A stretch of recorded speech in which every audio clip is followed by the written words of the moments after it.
This is a great month for you. In the name of Jesus. Every day of this month, you will be filled with one miracle or the other. The day, each day of this month will not end without delivering a miracle to you. In the name of Jesus. Hallelujah. Don't also forget that today is also anointing service. We will anoint ourselves for mercy and glory. In the name of Jesus. No king is enthroned without being anointed. This month you will sit on that throne. You will be enthroned. In the name of Jesus. As has been announced to us, the theme for this season is the object of His mercy and glory. And we'll be taking our text from Romans chapter 9, verse 23. In fact, we'll be dwelling a lot in the book of Romans for a while now. Last week we were Romans chapter 11, we were Romans chapter 9. Romans chapter 9, just one verse of scripture, we'll just take off from there. Verse 23. It says that He, talking about God, might make known the riches of His glory on the vessels of mercy, which He had afore prepared unto glory. Another translation says, He does this to make the riches of His glory shine even brighter on those to whom He shows mercy, who were prepared in advance for glory. I like that very much. I like that very much. We are not talking about the president of a nation. We are not talking about the CEO of a company. We are talking about this great God, the creators of the heavens and the earth, the one who sits over the circles of the earth, the ones who make a decree and no one can ask what He doing. The one who sits in heaven and the earth could not even contain it and it became His footstool. We are talking about this great God, the mighty God, the eternal God, the everlasting, the ancient of days. That's whom we are talking about. It says He has decided in His own in mind that He might make known the riches of His glory. I want you to understand one thing the Bible says in Hosea chapter 4 in verse 6 in the A part. It says, my people, they do what? They are destroyed for lack of knowledge. He said, my people are destroyed for lack of knowledge. One of the deadliest disease or one of the easiest killer is ignorance. If you are ignorant of something, that thing becomes a master over you. So one thing about this great God is that God does not want us to be in darkness or in ignorance about anything. That is why from time to time, God in His infinite mercies comes and gives us a kind of revelation, illumination and understanding about matters that are hidden. God likes us so much that He doesn't want us to grope in darkness. He wants to illuminate and shine the brightness of His glory into our life so that we can have some understanding. So God speaking to us through the writings of Apostle Paul says, and that He might make known. What is it that He might make known? What is it that is hidden that we don't even know? Well, He said this has been hidden in generations past, but has been revealed to us in these last days by His Spirit, that we might make known the riches of His glory. The glory of God is rich. It's rich. And He says to whom? He says, on the vessels of mercy. On the vessels of mercy, which He had afore prepared unto glory. Brethren, I want to scripturally like to submit to us that you and I are the object of God's what? Mercy and glory. We are the object of His mercy. We are the one that is in the focus of God. It's just like you want to take a camera. There might be so many people standing, but somebody might be the focus whom you want to take the picture. So God's amongst the people, the billions of people on the planet Earth, God decided that we will be the object, the one that He wants to focus His mercy and glory. I thought you would be excited about that. The unquestionable God, the one who created us in His image, decided that He wants to make us the object of His mercy and glory. He did this that He might make known His glory. The riches of his glory. So God's splendor, the glory of God will be revealed in you. You don't understand this. He does this to make his glory shine even brighter. And to those whom what? He has shown his mercy. How many people have received God's mercy here today? Yeah, we have received mercy. So God through us, because we have received mercy, he wants to make known his glory, the riches of his glory. We are people that we didn't have any God. We are people that we are no people. We are people that people didn't reckon with. That is why God goes into a family. He doesn't go for the best in that family. At times he looks for those who have been counted as being worthless. David was counted as being worthless in his family. He's not fit to be in the family house. His place should be with the sheep in the backyard. But God looked into that family and God decided to stretch forth his hands to show forth, for David to be the focus of his glory, of his mercy. And it begin through David to show the riches of his glory. And the same thing God has done. If you look at your life, look within your family, look within your neighborhood, you are not the best of people. You are not the best of people. But God shows you. And there's nothing anybody can do about that, that God shows you to be the object of his mercy. You see, in the house of a rich man, there are so many verses unto honor and verses unto dishonor. If I was to visit you in your house, I know that you will look for the best utensils to serve.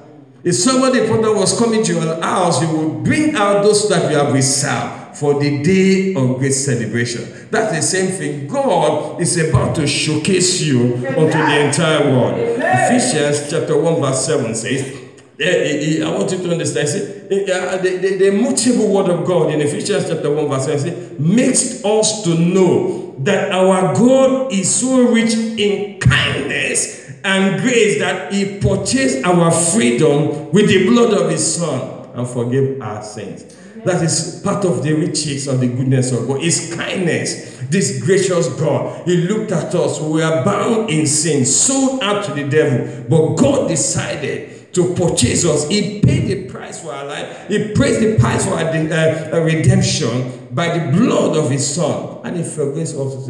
He said, their sins I remember no more.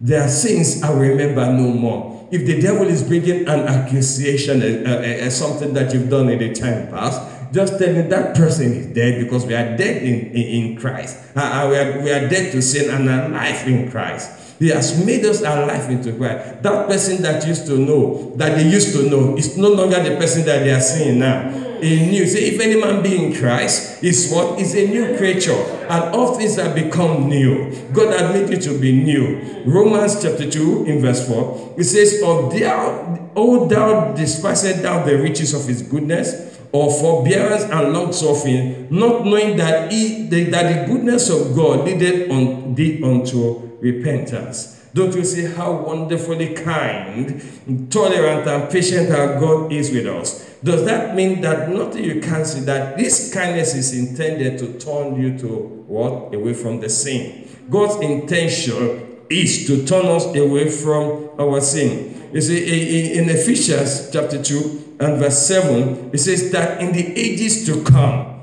he might show the exceeding riches of his grace in his kindness towards us through Jesus Christ. So God aforetime had decided that he was going to do what? He was going to show the exceeding greatness of the riches of his great grace and kindness through Jesus Christ, his son, for that sacrifice. So God can point us to us in future ages as examples of incredible work of his grace. Amen. That's what he is doing for us. He wants to point to us as though these are examples of the incredible wealth of my grace and kindness. These are the people that were dead in their trespasses, and I forgave them and I gave them a new life. So God put us on the shelf to showcase us to the whole world, and he will do that for you in the name of Jesus. He has done all this for us who are united in Christ Jesus. And don't also forget in Philippians chapter 4 in verse 19 that this same God, he will take care, he will supply all your needs from his glorious riches which have been given to us in Christ Jesus. So this God is mindful of you. In 1 Timothy chapter 1 verse 14, how generous and gracious our God is, which he filled me with faith and love that came from Jesus Christ. The love that we can exhibit is the love that came from him, because he first of all loved us before we begin to love him. While we are dead in our sins and trespasses, he showed forth his love. Yes. Brethren, no matter the situation, no matter the circumstances that is around you, no matter the troubles and the turbulence and the stirring of waters of trouble around you, I want you to be calm. Let it be settled in your mind. Let this thing be settled in your mind that we are the object of his mercy, and we have been prepared advance of glory. God is preparing us advance of glory. He said we are prepared in advance for mercy. God has prepared us. He has predestinated us that we might conform to the image of his son Jesus.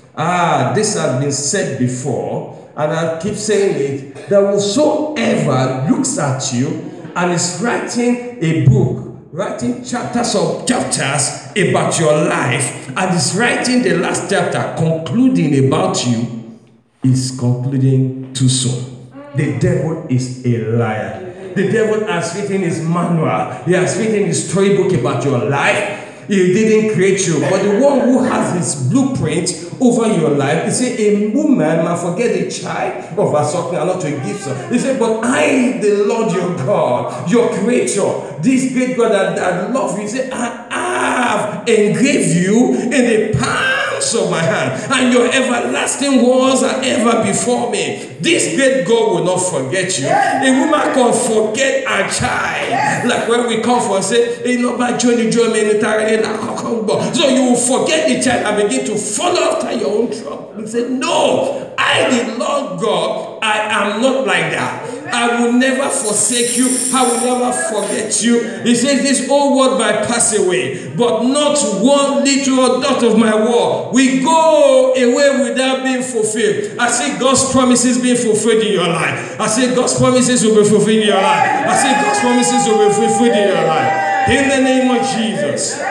God speaking to us through one of the 5 books of the Bible, the one which is referred to as the book of Pentateuch. That is 5 books written together by the prophet Moses. God prophetically spoke through the hands of Moses, penning it into writing, putting those words into context where we carry today. The one who is referred to as the father of faith. The one who is referred to as the friend of God. He spoke to him in Genesis chapter 22 and in verse 8 says, through the descendants of all the nations of the earth will be blessed because you have obeyed me.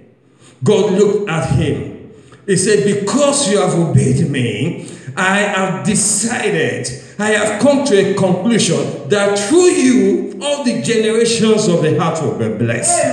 I see God blessing. You know, I said this before, by inspiration, that because of one person, God can save a whole family. Because of one person, God can save a whole family. So I see God strategically position you to be the savior within your family setting. You might not be reckoned with, but this great God has decided to make known the wealth of the riches of his glory for you to be displayed to your family, to your neighborhood, to your nation, for purpose of blessing and not to put you to shame. You will never come to shame. You will never come to disrespect in this new month, in the name of Jesus. In Psalm 22, and I like to say this and put it on record, whether the agnostic or the skeptics or the devil and his cause like it or not, oh Lord my God, the whole world will declare that the Lord, and ultimately they will return unto him. They will declare him as Lord. In Psalm 22 verse 27, it says, the whole heart will acknowledge the Lord and return unto him. He said, unto him will all flesh return. Because everyone that has flesh and blood, they will return unto their maker. Because whether the agnostic like it or not, whether people believe it or not, whether people think he exists or not, whatever they might be, because one day he said all men will stand before the throne of judgment to give account to what they have done in the flesh. So all people will come before him. They will come before him to give an account. They will return unto him. Every family of the nations of the earth will surely bow down to him to say Jesus is Lord. Hallelujah! Hallelujah! Hallelujah! This morning I want to encourage us, and I want us to join the psalmist to prophetically declare that all the nations which God has made shall come and worship before him. Let us declare that with him. The psalmist says in Psalm 86 verse 9, all nations whom thou hast made shall come and worship before thee, O Lord, and shall glorify thy name.